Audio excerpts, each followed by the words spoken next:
in two places.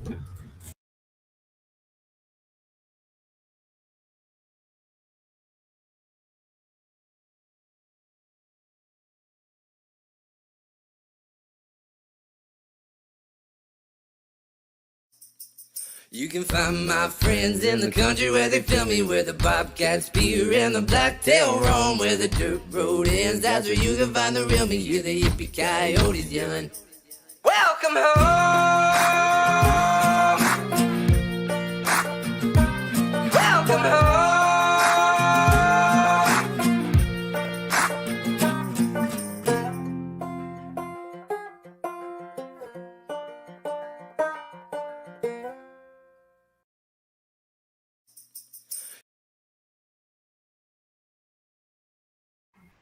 Cool. All right. Good afternoon, Mariposa. Welcome to Inside the Office with me, Sheriff Briese. Thank you for tuning in. It is our monthly update, first one for 2022. I want to say, first of all, Happy New Year, and I hope everyone had a good Christmas. I know some of us may have had a snowy Christmas or snowy Christmas break, so that was kind of nice. But with that, our office, our Public Works Department, our PG&E crews, we're all extremely busy.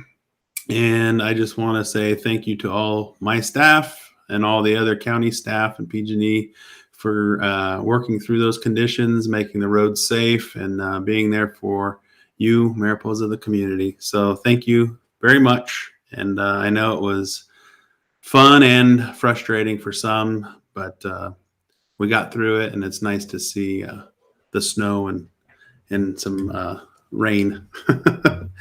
So, like I said, this is our first live for 2022, and I just want to remind everybody, and we all may remember that when we started 2021, we definitely came into the year with some challenges through the budget reductions, staff reductions.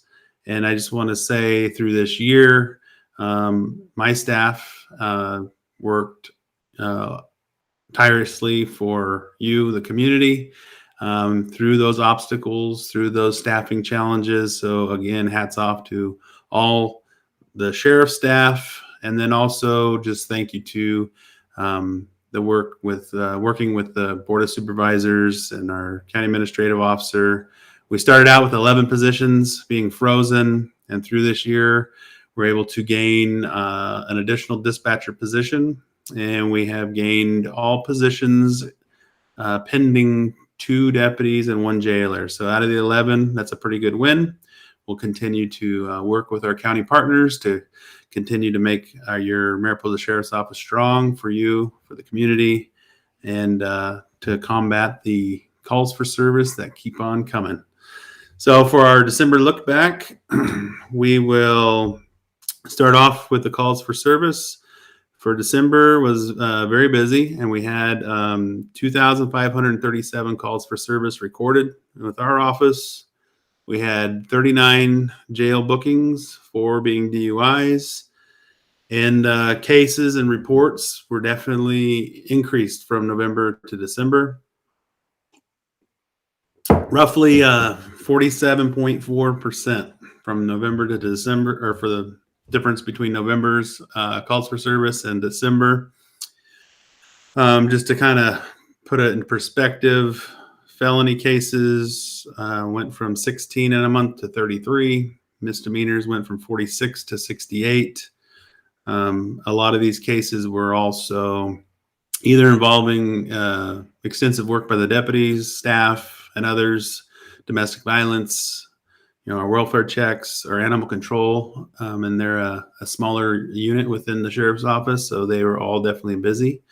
However, we were able to hire an additional animal control officer, so we're currently at a raging staff of 3 out there, but they are working hard and doing a very good job. So if you see them, tell them thank you as well. And I wanted to also give a shout out to the community members in the Greeley Hill area. They reported at our office some suspicious circumstances and trespassing. And our deputy sheriff went out there and conducted an investigation.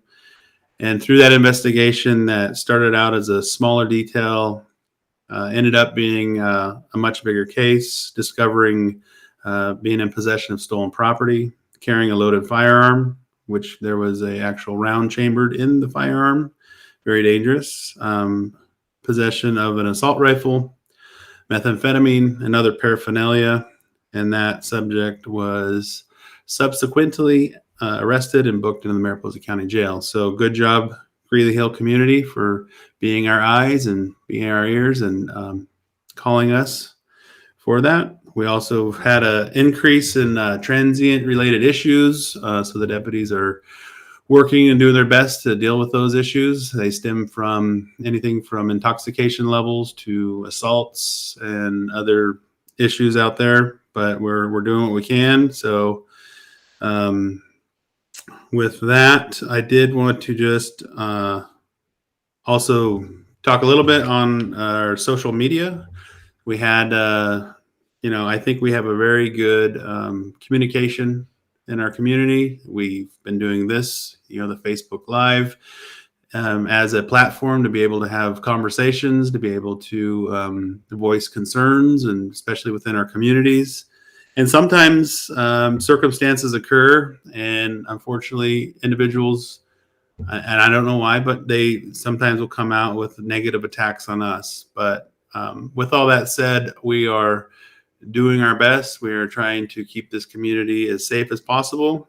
And I look at this at a different angle. I don't look at it as maybe voicing some frustration, because sometimes circumstances are, we have to do with what's in what we legally can do. But our main mission is service to this community, and being open and having that transparency and being able to work through problems. So I looked at some of the recent comments that happened, but I'm going to look at it. And I was talking to staff, looking at it more in a positive, that it may come as a negative tone, but the end result is it is a form of communication, and that's exactly what we want. Is we want you to communicate with our office, and as we work through those problems, generally the end result is a positive. So thank you for your communication on Facebook. Thank you for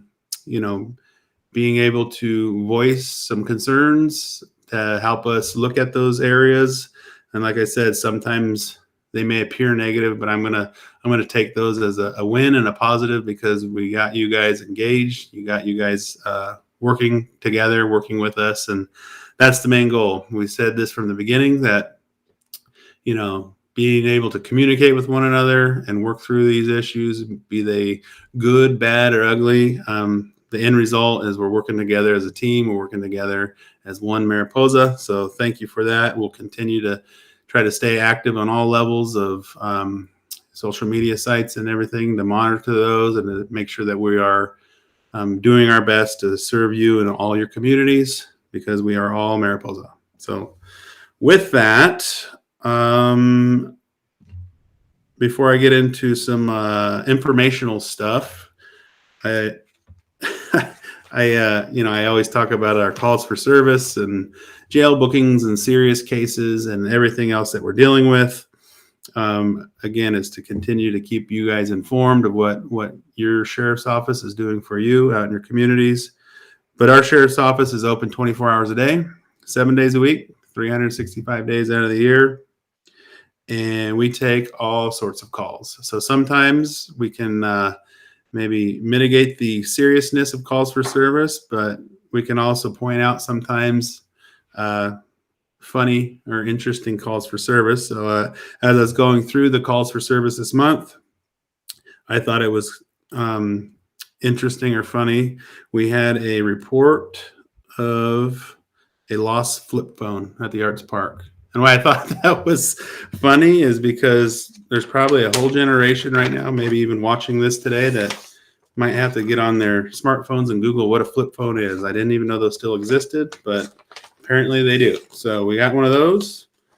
We had another one that that maybe teachers hear more often than we do, but we had one regarding their dog had ate their homework, so they weren't trying to ditch the homework, and unfortunately, we did some checking into it.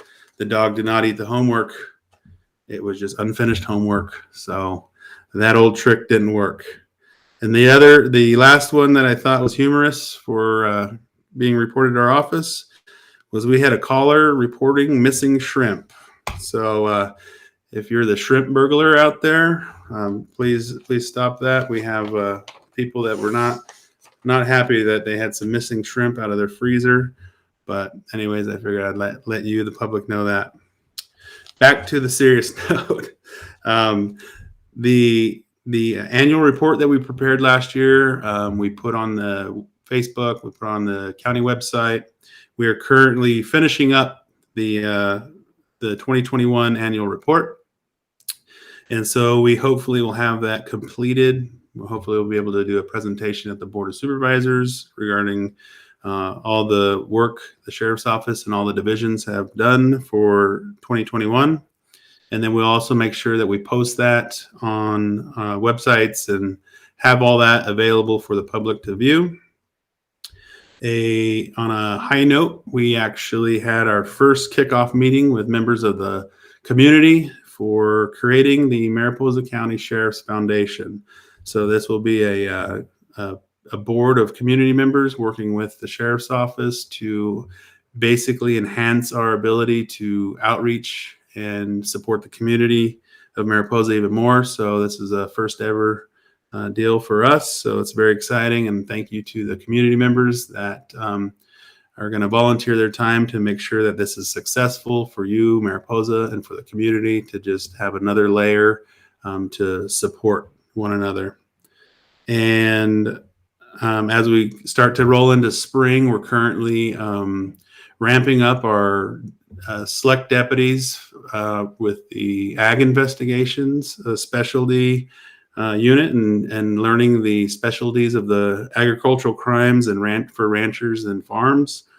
And so as we come into better weather in the spring, we are going to hopefully establish some community outreach and community meetings, primarily in our areas of ranches and farmlands, so we can hopefully connect you to the deputies that are specially assigned to investigate these.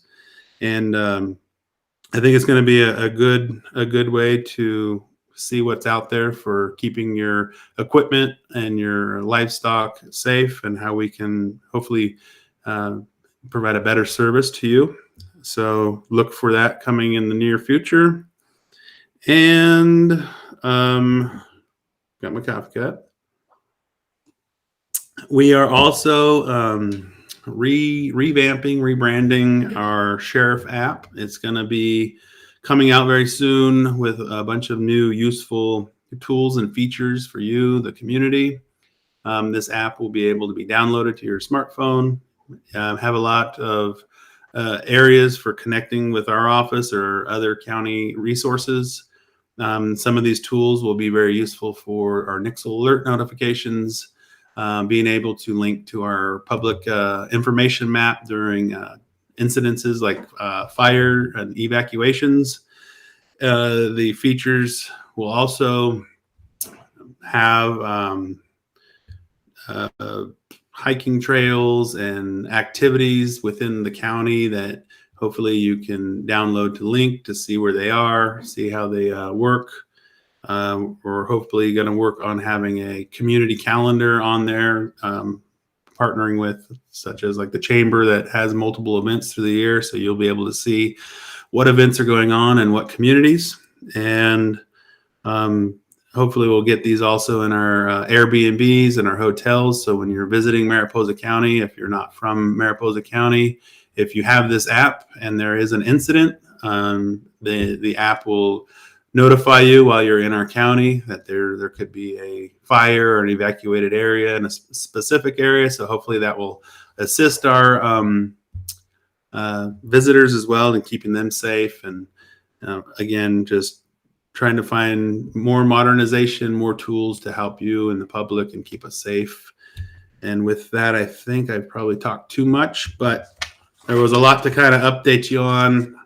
I could be forgetting something, and if I do, I apologize. But like I said, I wanted to welcome everybody in for the new 2022 new year, and we'll continue to keep this platform going. If everyone feels that this is a useful platform to stay engaged with our office. And with that, we'll go. Do we have any questions or anything? John Kirby, great job, Sheriff Briese. Thank you for looking out for Greeley Hill.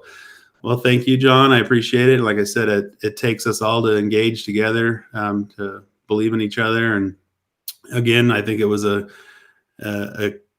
call that started small that ended up a great victory for Mariposa County. Larry, thank you for your great service. Well, thank you, Larry. I appreciate it and appreciate you.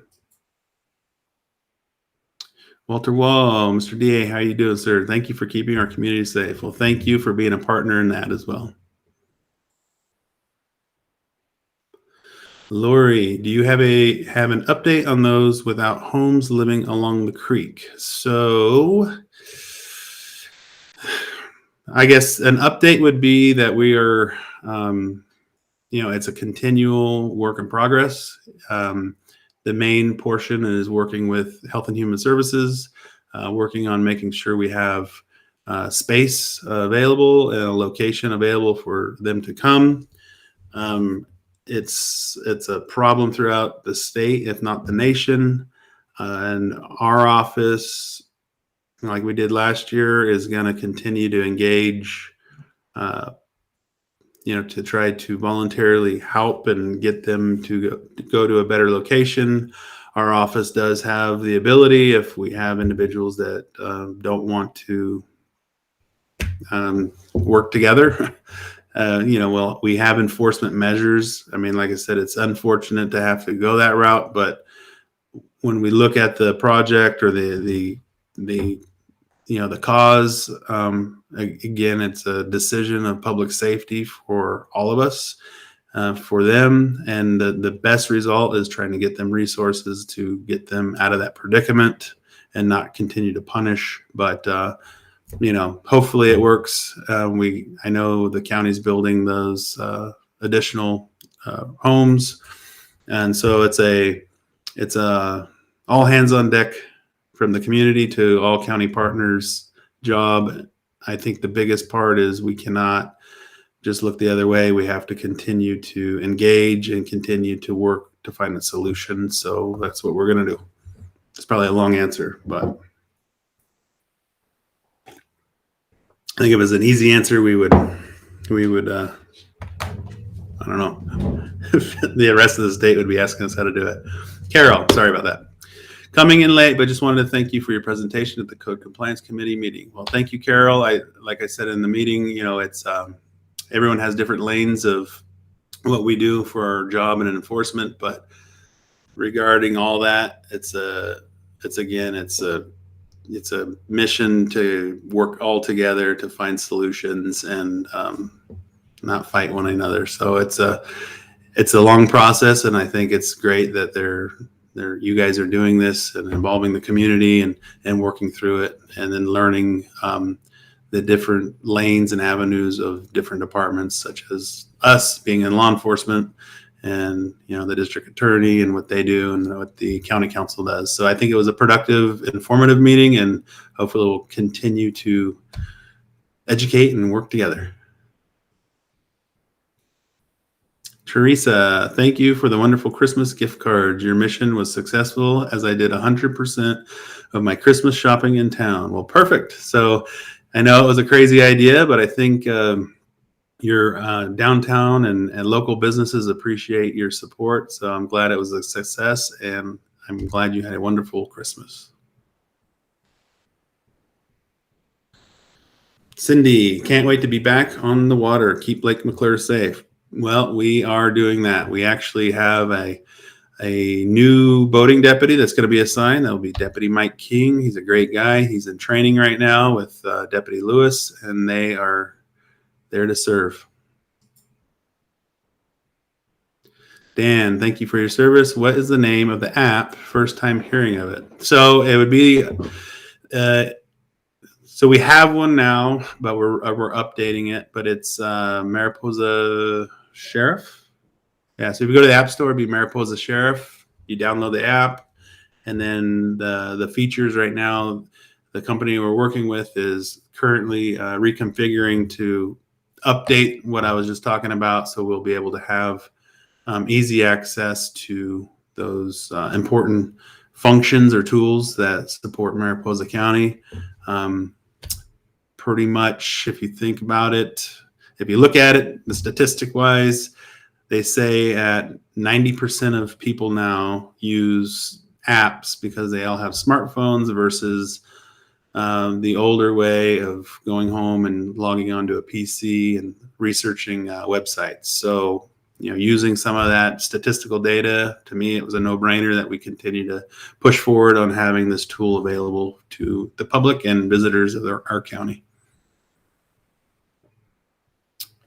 Jeremy Brown, Mariposa or Merced implement a way to mark the ag equipment with a paint that criminals can't see to mark ownership. Have you guys looked into that and maybe a task force for ag crimes? So I said we got some new tools coming out, and hopefully that's actually going to be one of the tools that we can implement along with some other marking devices tracking. But yes, the company that I was talking with is called Smart Water, and I know Tulare has been very successful, and as well as Merced. So I want to afford all the tools we can to protect our ranchers and protect our farmers out here in Mariposa. Mike Healy, good evening, Sheriff. Keep doing what you're doing. You're doing great. Well, thank you, Mike. I hope all is well, and I appreciate that. Jeremy Brown. Also, I have a question. I have a friend that was scammed online. What should he do if he was scammed out of a lot of money? I think first off, I don't know if your friend lives in Mariposa County, I would say your first stop would be call our office. A deputy will be assigned to the case, and they will look through the elements and investigate it. If it's a crime, we'll investigate it and make sure that we can do the best we can do. One of the only bad issues with some internet scams is if they're from out of the country. A lot of times we can take the initial, or depending on which county that you're in, but we can take the initial, and generally if they're out of country, they're harder. I'm not going to lie. They're sometimes unsolvable, but the U.S. Secret Service at a Fresno office can start to chase those down as well. Sue, so nice to hear. We'll have some ag crimes looked into. Thanks, Hague Ranch. Well, yes, like I said, we're looking at any areas that maybe we may fall deficient, and we're going to try to up our game on that because it's very important. And livestock and the equipment, it's expensive, and we want to make sure that our deputies are trained to the best of their abilities, that they have the tools that they need to hopefully prevent, and if unfortunately if something happens, be able to track down these guys and make a case. All right, so I think we're successfully through our 2022 December update. I look forward to this year. I look forward to continue to engage, and I just think we got some good stuff coming, and Mariposa is going to be complemented by the hard work of your sheriff's office. So thank you. Have a great night. Stay safe. Stay healthy. See you next month. You can find my friends in the country where they fill me, where the bobcat spear and the blacktail roam, where the dirt road ends. That's where you can find the real me. You're the yippee coyotes, young. Welcome home.